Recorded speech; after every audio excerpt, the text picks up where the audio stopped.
Hey everyone, welcome to another episode of Behind the Screen. This is our opportunity to field your questions as to the Tides of Wildemount campaign or anything to do with RealmSmith or Into the Mist or anything that you have to ask after watching our premiere either like an hour ago or if you watched it live on Twitch last night, whatever kind of is on your mind regarding some of the decisions that we make on a regular basis for RealmSmith and the way that things kind of go. It's your opportunity to get behind the screen with myself, the DM, in a area where the players are not allowed. So players are not allowed to watch this because there are spoilers for what has happened. I will not be spoiling anything future. So don't worry about that.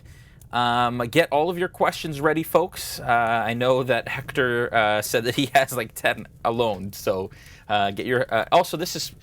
originally was going to be a subscriber-only chat. For now, during this crazy time, and just so everybody feels like they're part of the community, we've opened it up to everyone, and we've allowed that to continue to happen. At some point, it will switch back.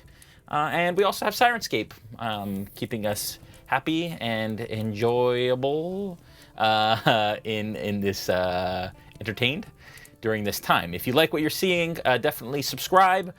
Either with your Twitch subscription or your Twitch Prime subscription. It doesn't cost you anything extra, but it helps us do what we do because it takes resources for us to do this on a regular basis. If you do subscribe, if you do follow us, this will blink once purple. If you subscribe, it'll blink twice, I believe, blue, as well as bits. It'll do stuff to you. So that's just our way of kind of letting you know that we hear you, we see you, and we're thankful for what you do for us and the fact that you're here with us. Lots of people on already, so we'll get right into it. We've got pretty much almost a full hour of time together and looking forward to all of your questions. So excited. Prometheus, of course, Prometheus Bound, one of our moderators, is in the chat. And I don't see Shadster yet, but Shadster was in the YouTube, so I'm not sure if he's here. But they are your moderators. They will answer questions and help with anything that you want to know or have. Here we go. Question from Dag. Could you do a video of how you do the character photos? I try to learn how to from hand-drawn to computer-drawn. Oh, interesting. Yeah, so they are all digital. I actually draw them digitally using a light pen on my Mac. I take a photo of one of our players. Thank you for the follow. I take a photo of one of our players, and then I draw over it, and then take reference materials from for Dragonborns and stuff, and then I draw freehand the rest of that character over their face.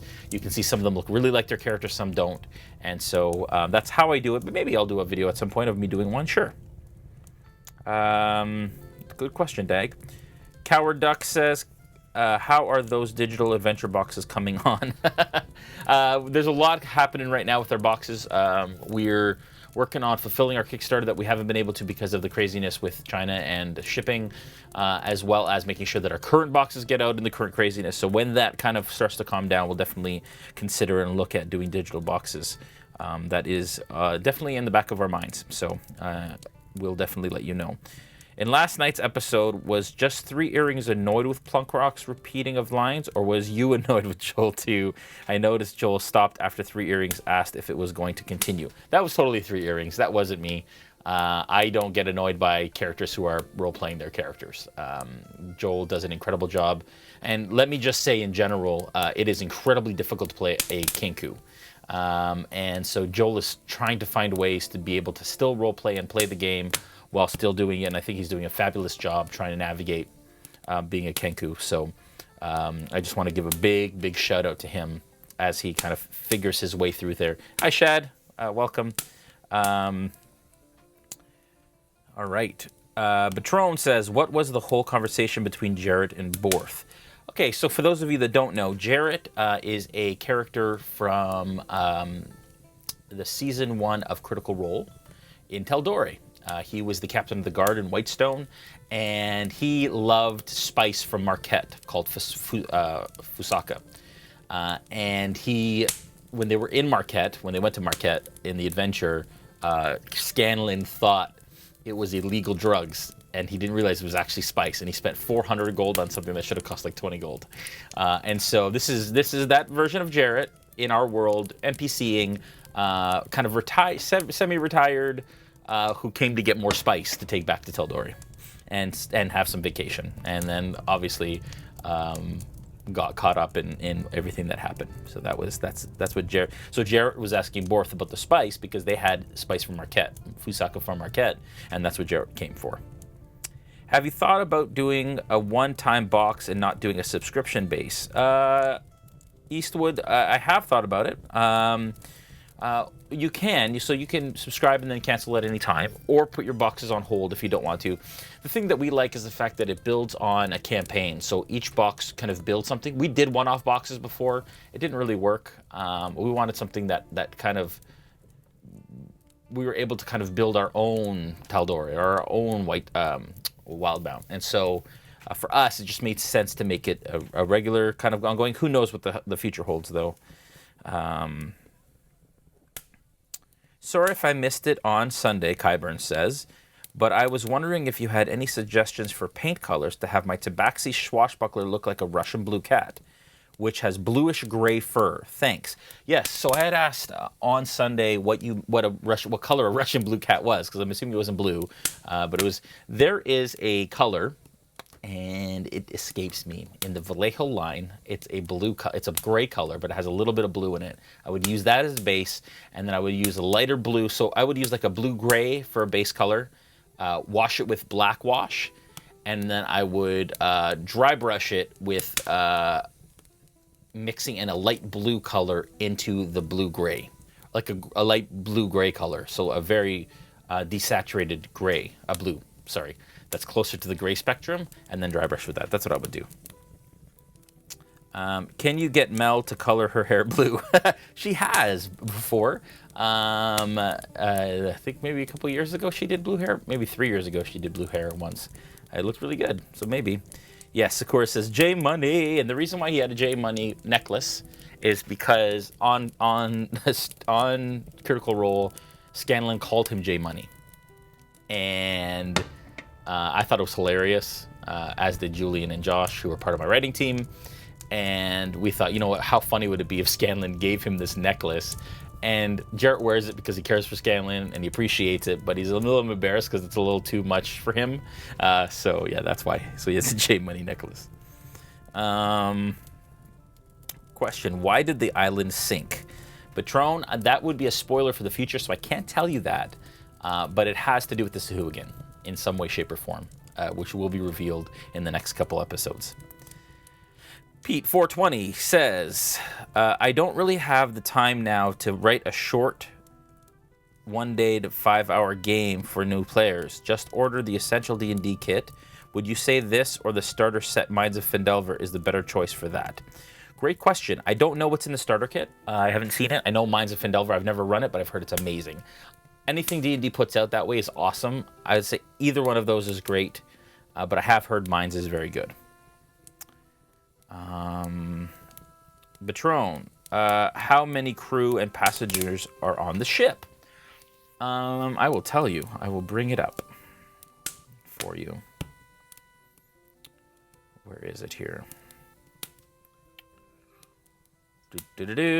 So we have 3 officers, 4 officers if you count the captain. So Captain 3 Earrings. We have the first mate, which is Heidi Axbeard, which was played by James Hake in the prologue.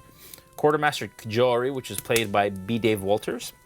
And Bosun Borth, who was played by Matt Lillard.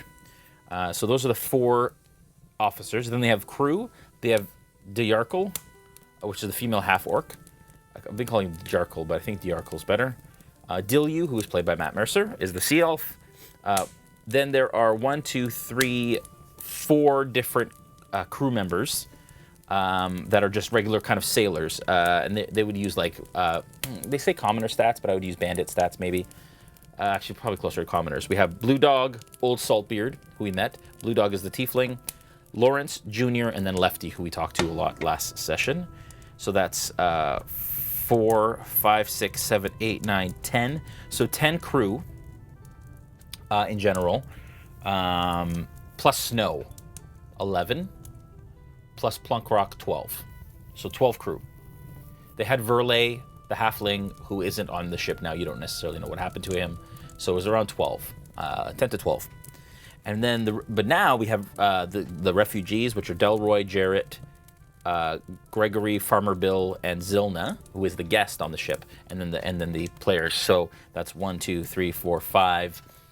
So that's 16 plus a couple other refugees. So like around 20, and 20 is the max that the ship should carry. So.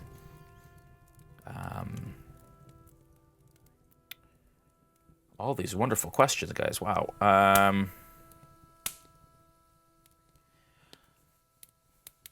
Question from Sunday: why did Jason choose Jarrett as an NPC for the from the CR? I just love Jarrett. So I've in conversations with Matt Mercer last week, I told him that I didn't want to add or include any of the main characters for the Mighty Nine in our campaign unless the actual players play those characters. Vox Machina characters are a little bit up still in debate, or not debate, but in conversation. But NPCs are free reign for the most part, especially. So it was an easy, well-known, much-loved character who has a tie to the Menagerie Coast because of Marquette and the spice. And it was easy to bring him over because it's been 20 years since the story ended. So that's why I chose Jarrett for the CR campaign. Good question. Tam Good asks, so will we be seeing a plushie for the players? I want a bacalhau that says, "You're my friend," or a t-shirt, and a t-shirt with Isla saying, "Don't touch the boomerang." Those are great suggestions. I'm actually planning to talk with my friend who makes plushies regarding it. I heard there was a massive following or request for these plushies, so I'll talk to him. I don't know what it costs, but there's a potential for it in the future. We'll definitely see. That would be really, really great. So funny. And Eastwood says he ran the essential kit. It has good extras like magic card items. Oh, cool. And the like. Yeah, those kits are great. Coward Duck says, how much research on ships did you have to do, or did you have a past life in the Navy in the 1800s? So I did quite a bit of research. The Ghosts of Saltmarsh actually was a huge help. In the back of Ghosts of Saltmarsh, it has like sample ships and all of the things you can do. I still don't have all the terminology right. It's actually a little tough to kind of understand all of the terminology and get it right all the time. I still have a hard time deciding or figuring out what port and starboard is. I always mess that up. But I just basically have learned what I need to know, not to sail an actual ship, but just more or less what I need to know to run the adventure for color and for plot.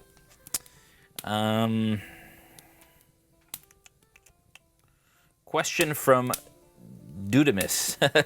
That's good, Dudamus. And welcome. I don't think I've ever seen you on here, Dudamus. Appreciate you stopping by.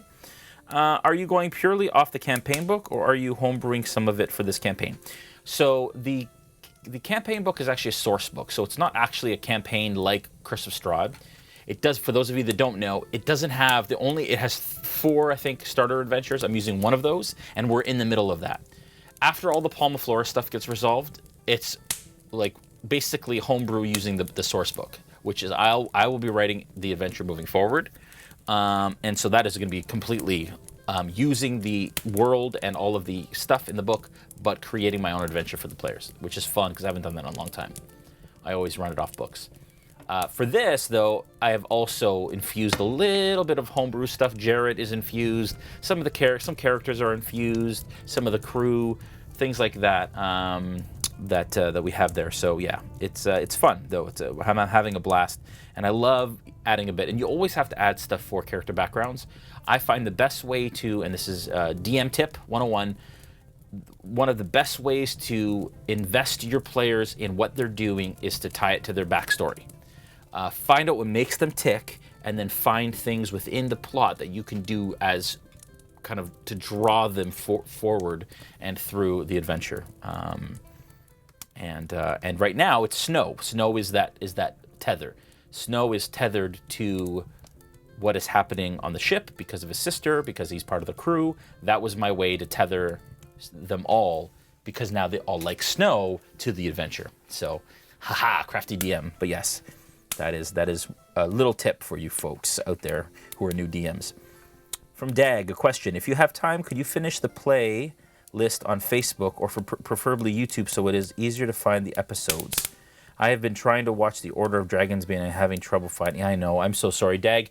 We are really working right now on getting Order of Dragon's Bane uploaded to YouTube. I was really close to uploading the first episode, and it just for some reason took forever the other day. So I have to re-upload it. And sometimes the audio syncs, so there's editing that has to be done. But my intention is to get that up, and then what we're going to do is on Thursdays, we're going to call them Throwback Thursdays, and we're going to air the Dragon's Bane episodes and Sentinels episodes, and we'll fill the gaps in YouTube. So I apologize for that, Dag. I know people have been asking for that, and we're going to really try and do that soon, very, very soon. A question for Monday. Is there an address where fans can send small gifts for the cast? We're working on a P.O. box. Very, very soon, we should have a P.O. box. I'm going to call David right now, who plays on our stream. I asked him to figure it out. And I'm just going to, because it's a lot of fun to call people in the middle of a stream like this. So we'll see how this goes. I wonder if he'll answer.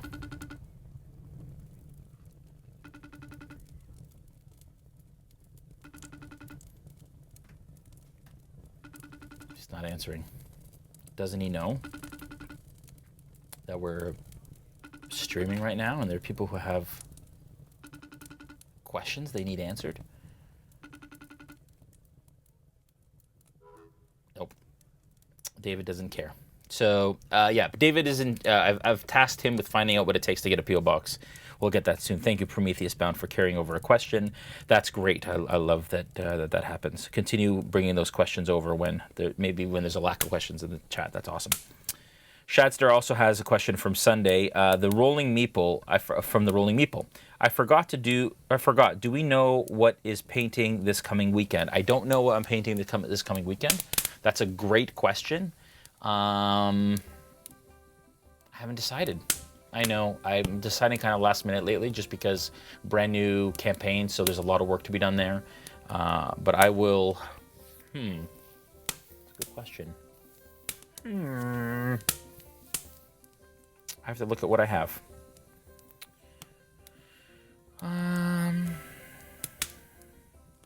Port has the same amount of letters as left. Coward duck. I figured there was something that I could figure out. Oh, that's beautiful. That is exactly what I needed to hear. Thank you, Coward Duck. Port is left, same amount of letters. Beautiful. I will never forget that. Love it. Awesome. That is really, really great. Kyburn says, what was going through your mind?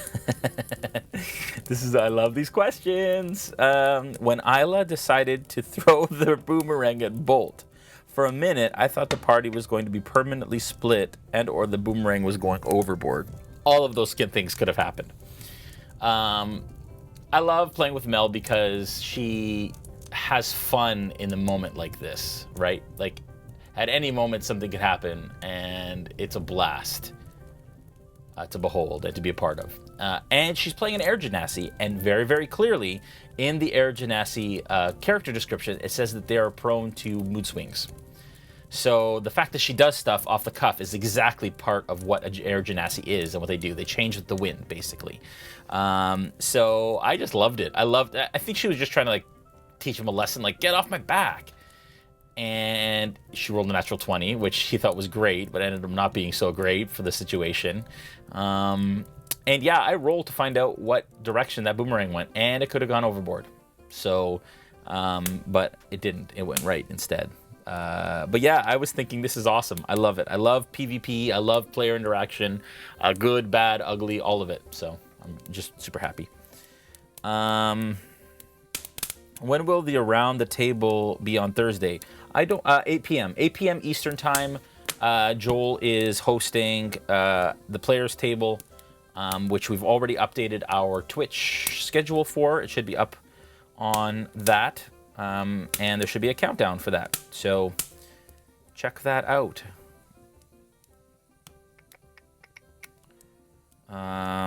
Oh my gosh, Dag says, my favorite scene from all of the videos I've watched so far is the Invisible Bridge section.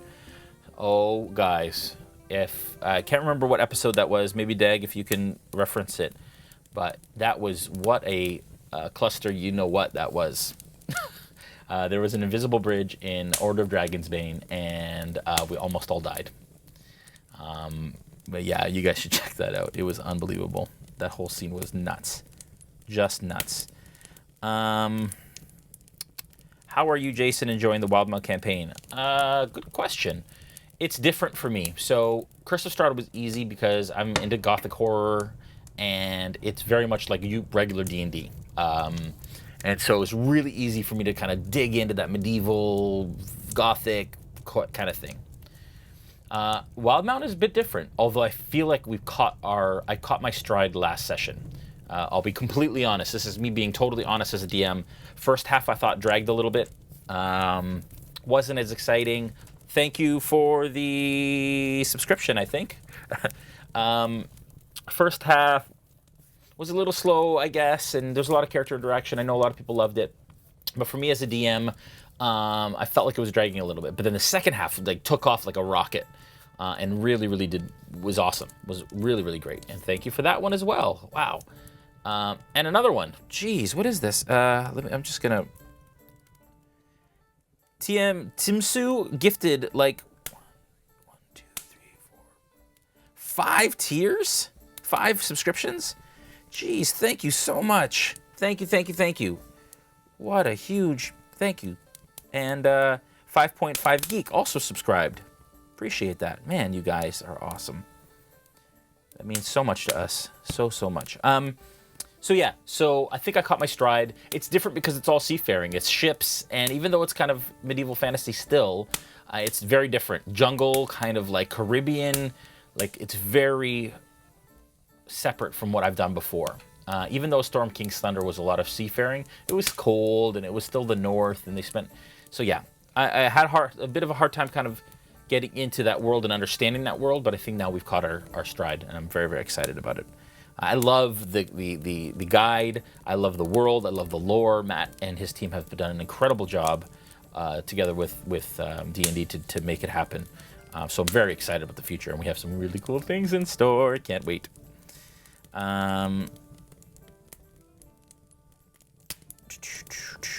Patron says, what is the price of the Rod of Retribution? Good question. I just know that the campaign book is what I told them, which is 500 is a third of the amount. So 1,500 gold, I assume. Little Gregory, will he impact the campaign in a big way? I don't know. We'll see. Right now, he's just an orphan, but we'll see what happens in the future. Yes, and 3.5 Geek says Mel is the ultimate wildcard in any game session, and that is absolutely true. And it's fun. I love it. I love having a wildcard. Question, can you post some pics of your Warhammer stuff to the painting chat on Discord? Yes, I'd have to find it or take some. It's kind of packed away. I haven't played in a little while with my painted stuff because it's 40K.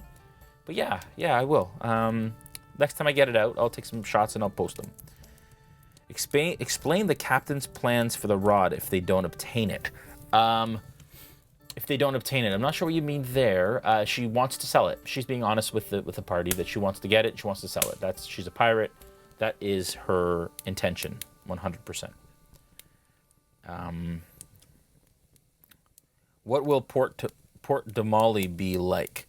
So Port de Mali is one of the biggest cities, if not the biggest city, I think, on the Menagerie Coast. It's the only city with the skyport, which is why Jarrett wants to go, so that he can take off in the skyship back to Tal'Dorei, because it's a great way to travel. It has various wards that exist, so there's very much a caste system in the city. It'll be fun and really colorful, and I think it'll be wild, although the players should not and will not spend a lot of time here because they need to move on to Palma Flora or back to Palma Flora, but they'll be coming back, I'm sure, to Port de Mali later.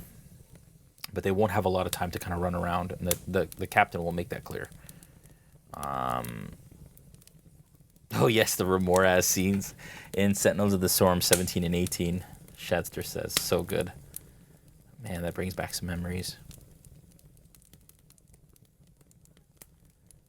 Sakura says, get it, hot tamale.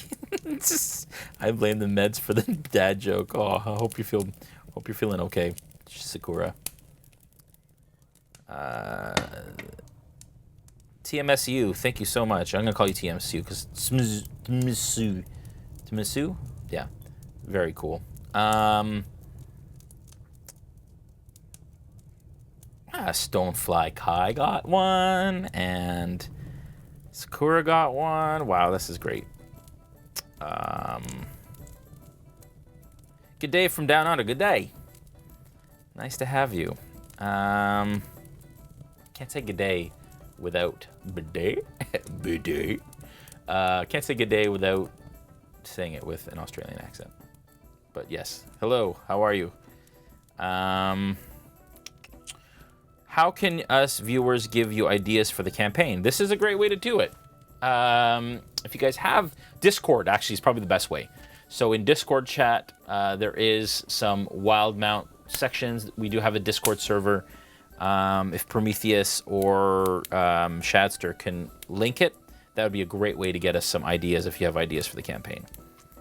Let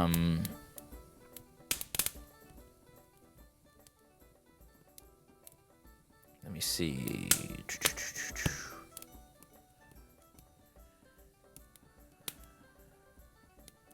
Just going through all the chat. There's so much. Ah, yes, the Discord. There it is, right there. Prometheus is on it already. How excited were you about... This is from Astrolane. Astrolane? How excited were you about the name Bacalhau? For me, it was so representative of my culture. It was great to see. So it's representative of my culture, too. So I'm Portuguese. And there is a codfish dish called bacalhau, which is very famous Portuguese dish and very common Portuguese dish. And so to have Dave call his turtle bacalhau, because again, he has Portuguese friends, me being one of them. And he also spent a lot of time in Brazil. He lived there till he was 5. So it was just funny. I thought it was hilarious, and I'm so glad. And all those pork chops out there, I'm sure, are laughing out loud when they hear it. So it's so perfect. Emerald Nina says, can you tell us everything about the different locations the players could have gone to? Yes, I will absolutely do that. So the first one was Broken Bank. Let me just bring up my notes here because I have a horrible memory, and so it's easier for me to kind of tell you. Broken Bank is a muddy, rain-slick village crammed full of travelers. It has a very strong Zalezo guard presence there.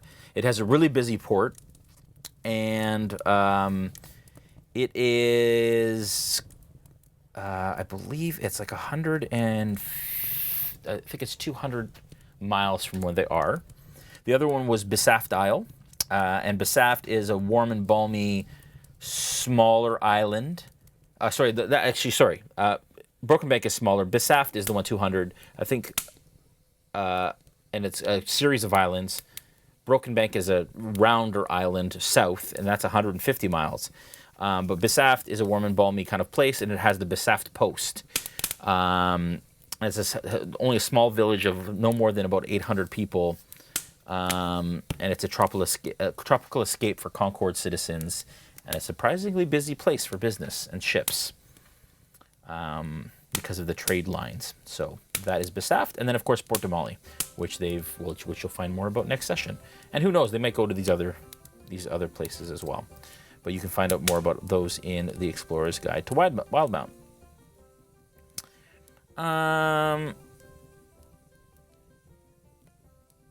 Start a good day with a trip to the bidet. Oh, that's good.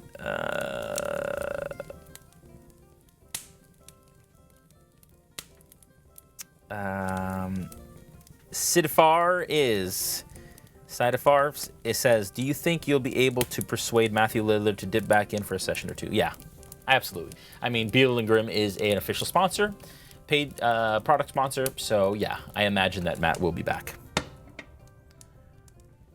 How long will a potion help you breathe underwater, Patron says. That is a good question, and I will tell you in 1 second as soon as I check my notes. I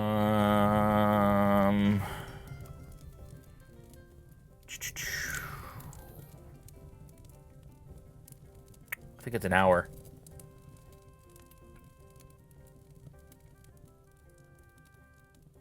Yeah, I think it's a potion of water breathing is an hour, I think. Pretty sure. That sounds right to me. If anybody knows different, you guys can correct me.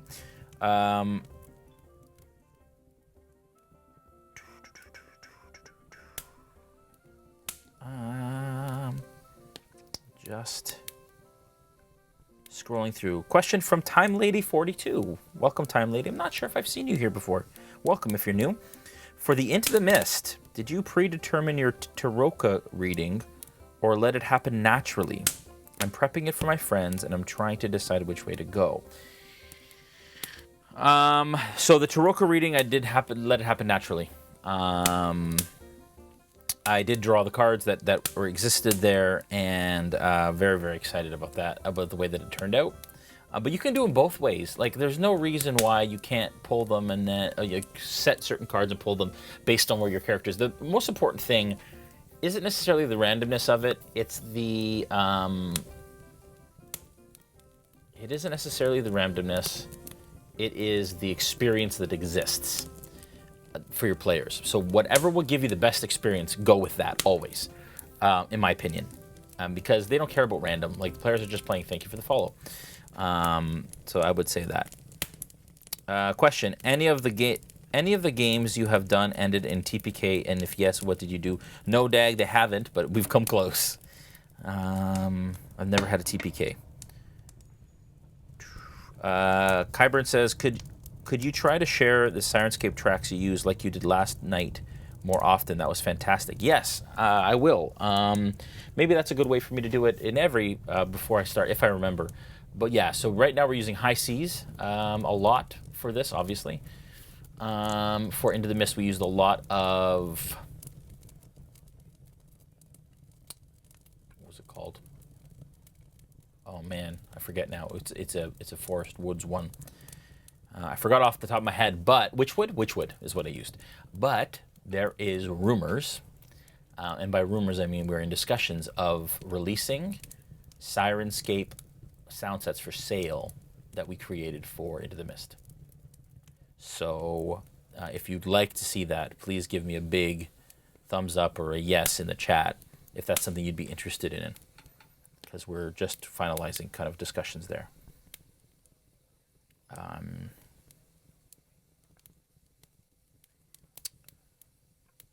Question: Did you plan to ambush Borth on the dock on the episode before last, or was that planned?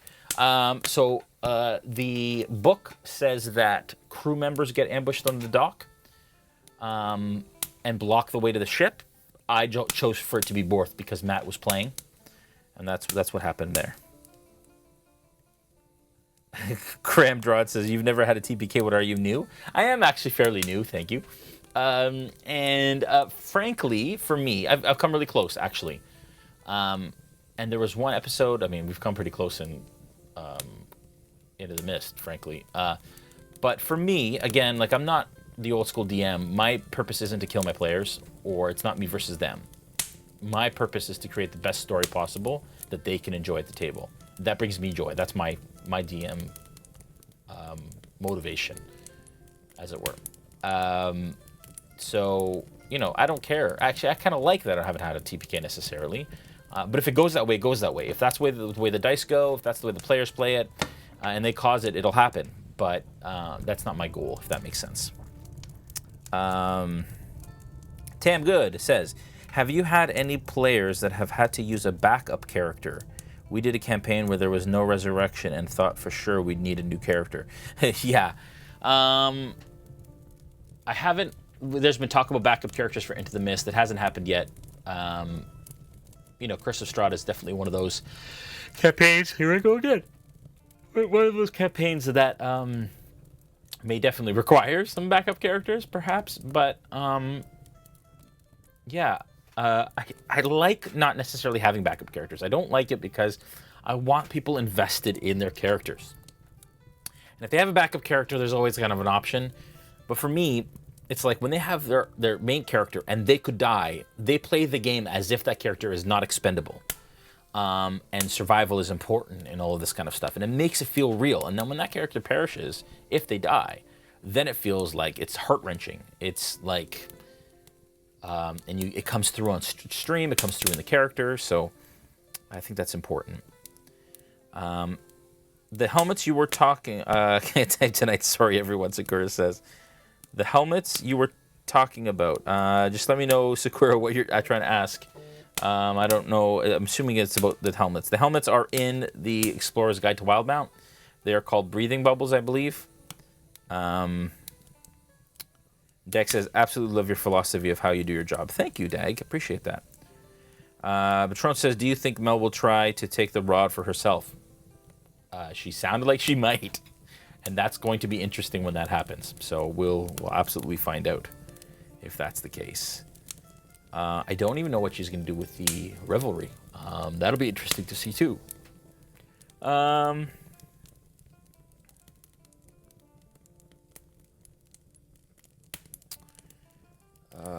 Sakura says, are the helmets to breathe underwater are the cap of... No, they're the breathing bubbles, I believe they're called. They're in the Explorer's Guide to Wildemount as a magic item.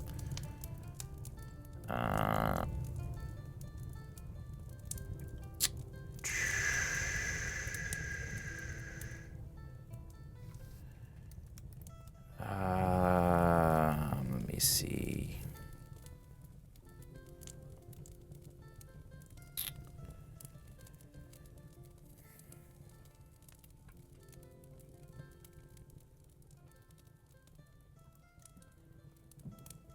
No further questions at the moment. I'm moving through them quite quickly, actually. Prometheus Bound asks, how important is it to you as a DM to tie level up into the story? I think it's pretty important. I mean, it's not do or die. But for me, I think it's always kind of silly when... First of all, I think it's silly that you're perfectly fine when you get damaged, and then you get damage, you get to 0, and then you're dead. So I try and do, like, incremental damage showing on player characters and enemies. That's one thing. The same philosophy goes for leveling up. I don't like the idea that they just kind of wake up and can do new things. So I like weaving it into the narrative, and from the feedback we're getting, people enjoy it too, and the viewers enjoy it too. Because it just makes it more kind of epic. It makes it more notable. And then viewers and the players kind of know that it's coming. And I just think it makes more sense. I just love it. I love doing all that kind of stuff narratively. I will do any kind of level ups or that kind of stuff always within the story because I think it makes more sense. I love it. TMSU says, how long have you been DMing? Again, thank you so much for all those subscriptions, TMSU. I have been DMing now for 5 years currently, but I also DM'd a lot when I was a teenager. So technically, I've been DMing on and off for the last 20 some odd years. 25 years, I guess. If that makes sense. But yeah, but 5 years solid since 5th edition. So that was about 5 years ago.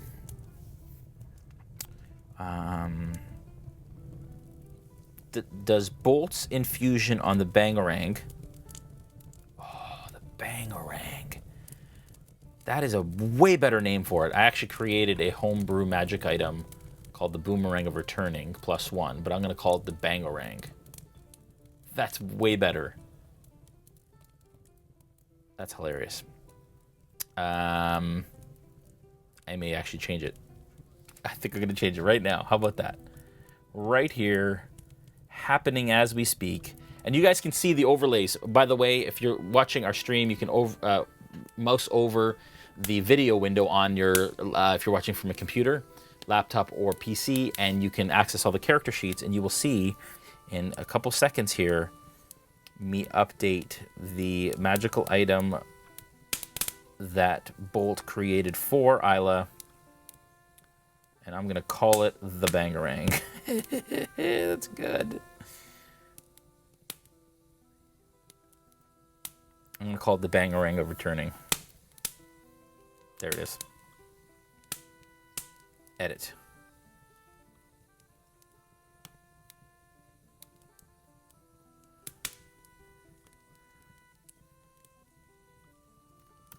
Bang, rang of returning. That's brilliant. I love that.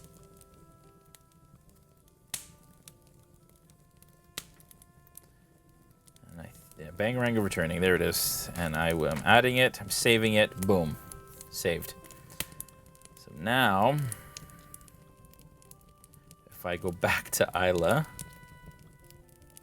it should say Bangarang of returning. That is so good.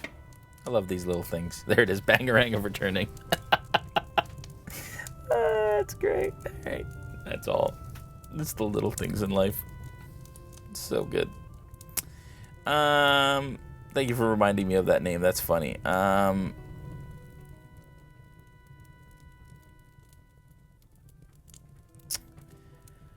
So many questions I missed while I was doing that.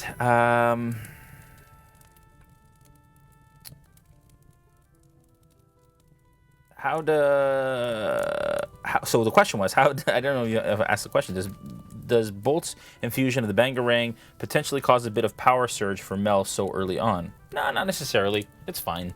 I'm not worried. It's just +1. I think it's great that he decided to use his infusion on... I mean, it's an ability that is available to him at that level. He's just decided to use it on somebody else. So, no. I'm trusting that D&D has kind of balanced it. And again, it's a +1 weapon. I'm not worried about it. Not at all. How do you decide who's playing each campaign, like David in The Mist, but not in Wildemount?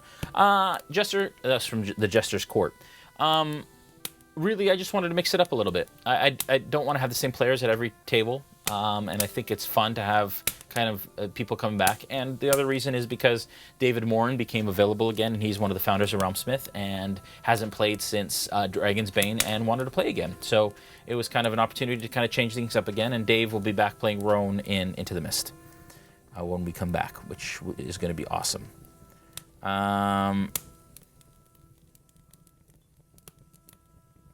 Let's see.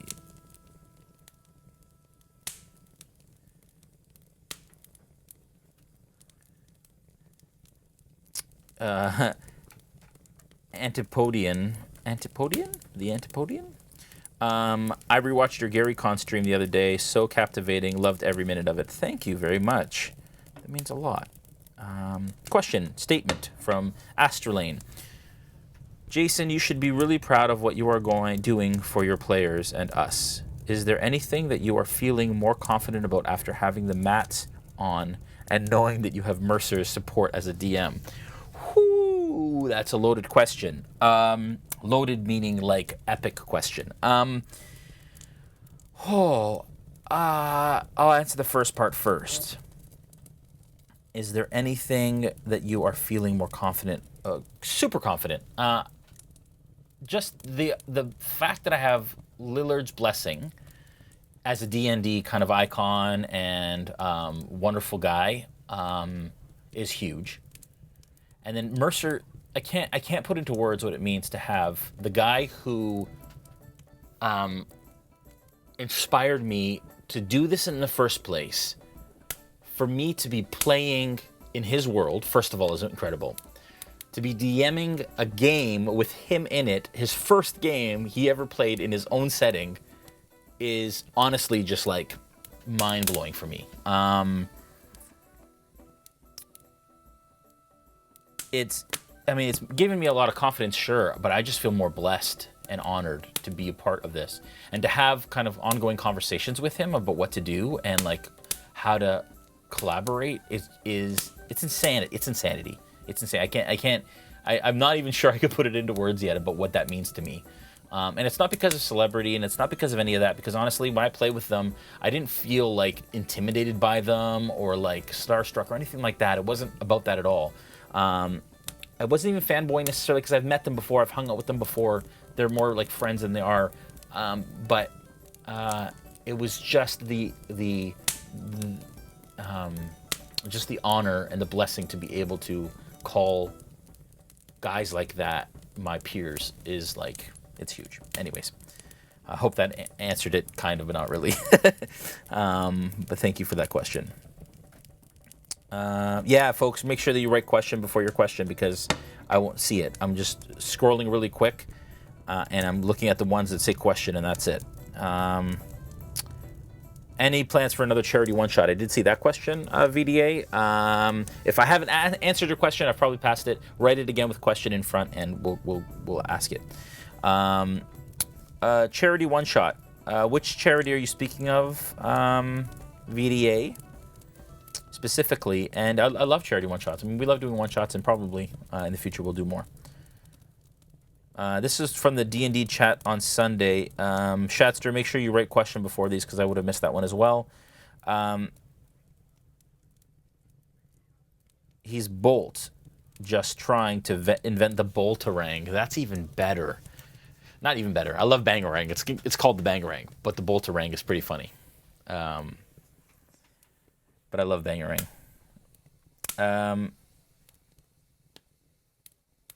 RealmSmith, now her t-shirt will have to say, keep your hands off my Bangarang. That's good. Question, do you and the team plan to have another charity stream? So yes. So I think what you're asking about Extra Life, we're planning to bring Extra Life back very soon. In the next couple episodes, I always want to make sure that when we do charity stuff that it fits into the world and into the narrative as well. I don't want to just throw charity on top because I like to kind of infuse it because it makes people more invested in giving and providing and all that and being involved. I don't think we're going to do the same thing that we did for Into the Mist. I think that Grigori and for the kids, well, not for Grigori and the item thing, when you're buying magical items for the party, I think that's going to stay with Into the Mist. We have another idea, though, for this, which is a lot of fun. So we'll be rolling that out in the next few weeks. Did you know he was going to make that item ahead of time? I had no idea. I had zero idea. I did not know what he wanted to do. I had an idea that he wanted to infuse it, but I had no idea. Dag.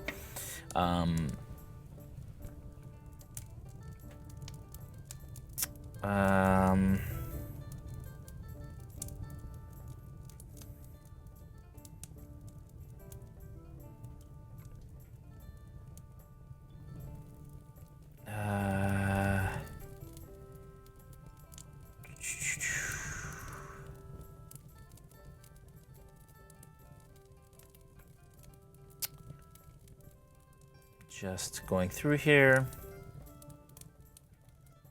Question, shouldn't Ayla, have more than 16 HP? Yeah, you know what? I don't think that is a good point. How many HP? Yeah, because they leveled up. I don't know if they rolled their HP. I will remind them right now. I'm going to go into the chat, into our little chat, and tell everybody that we need to...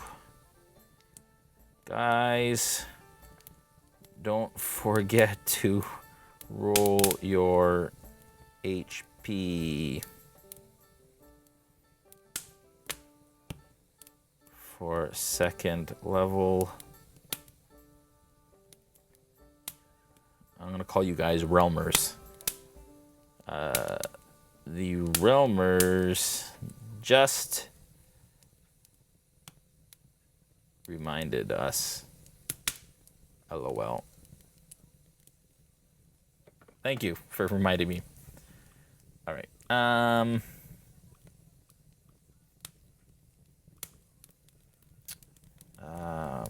just see here for a second.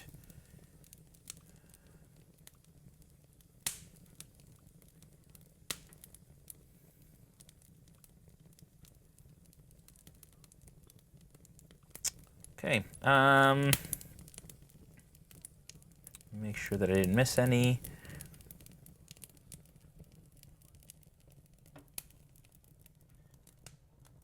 Oh yeah, the item.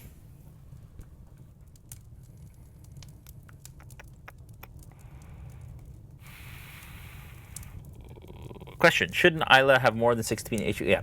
I'm hoping to run a Curse of Straw. This is from Adabella Rosette. I don't think I've seen you, Adabella Rosette, either. Welcome.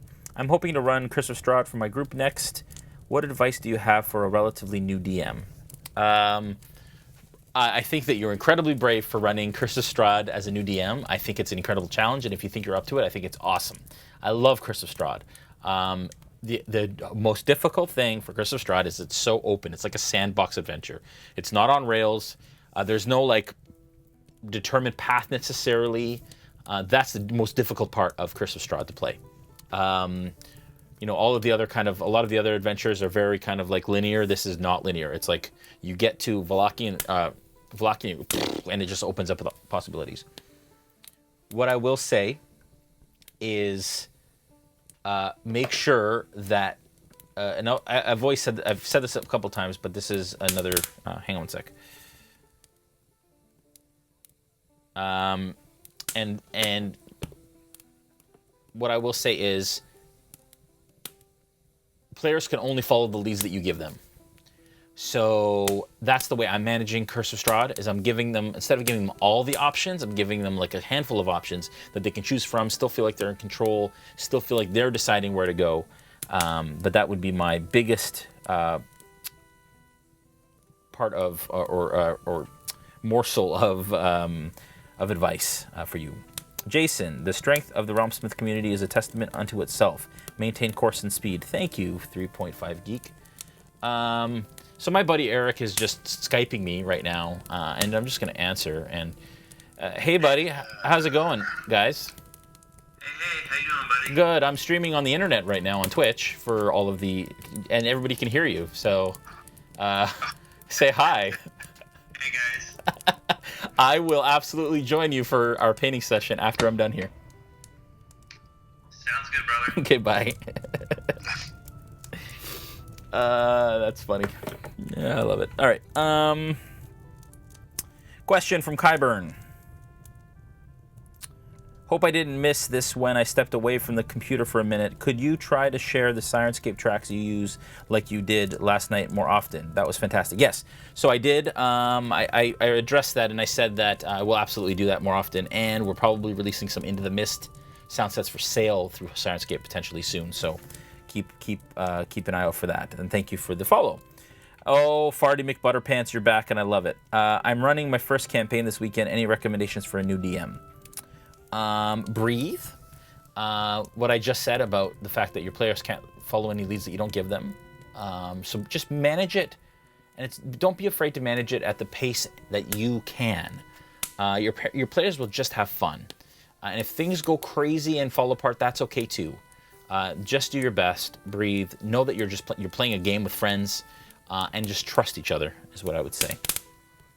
How much are you looking forward to the players getting to the windmill and talking with the sisters? I will not give any spoilers, but I cannot wait for Bone Crusher, Bone Grinder. That is going to be a blast when they get there in Curse of Strahd. Would you think we as viewers could spend bits to fire cannon shots from the shore at an enemy ship? We are looking at ways that we can do that again. So stay tuned for that, Patron. I know you loved it, and it was such an incredible, epic moment in the finale. Question and statement from TMSU. We'll just take a couple more questions. We're almost at 9 o'clock here. RealmSmith and Critical Role are both amazing. Would you guys consider running a game one-shot meshing the two casts? Just a Bard off alone from a crit roll C1, which one shot with Sam and Jared, epic. Oh, totally. TMSU, I'd love to. Who knows if that'll happen?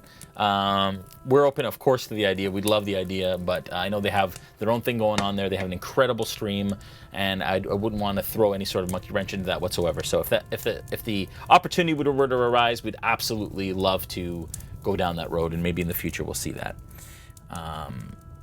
But for right now, I'm just really enjoying it as a viewer and a fan of Critical Role.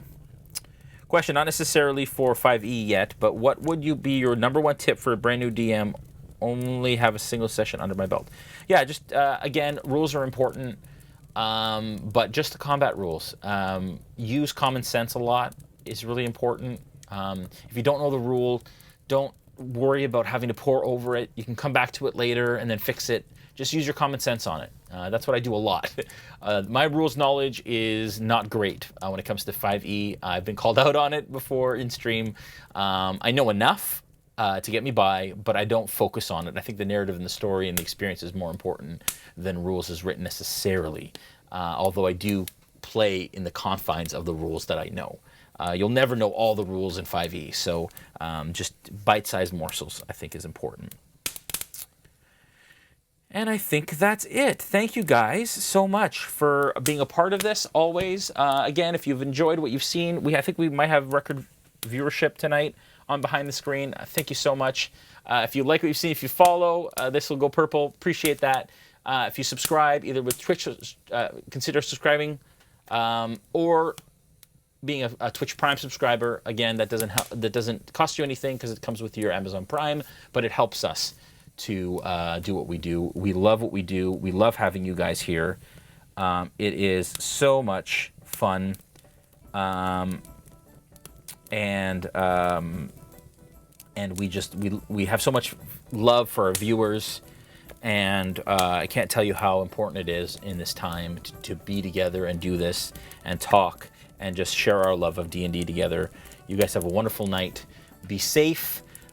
Take care of each other. Hopefully you guys have found ways to play either online or Roll20 or whatever that may be. But if you haven't, then hopefully you can enjoy D&D through us. And I will announce, though, that this coming Sunday night at 7:30, we will be playing that Cyberpunk game again. That'll be part 2 of that with Matt Lillard and all of those wonderful folks. The game mastered by Mike Pondsmith, the creator of Cyberpunk. So anyways, you guys have a wonderful one. Love y'all. Good night. And we'll see you on Sunday we'll see you on Thursday for the Players Table, and then Sunday for, what's it called? Noel's Marvelous Tutorials with RealmSmith. It's a mouthful. And then we'll see you again for the next episode of Tides of Wildemount. Have a good one, guys.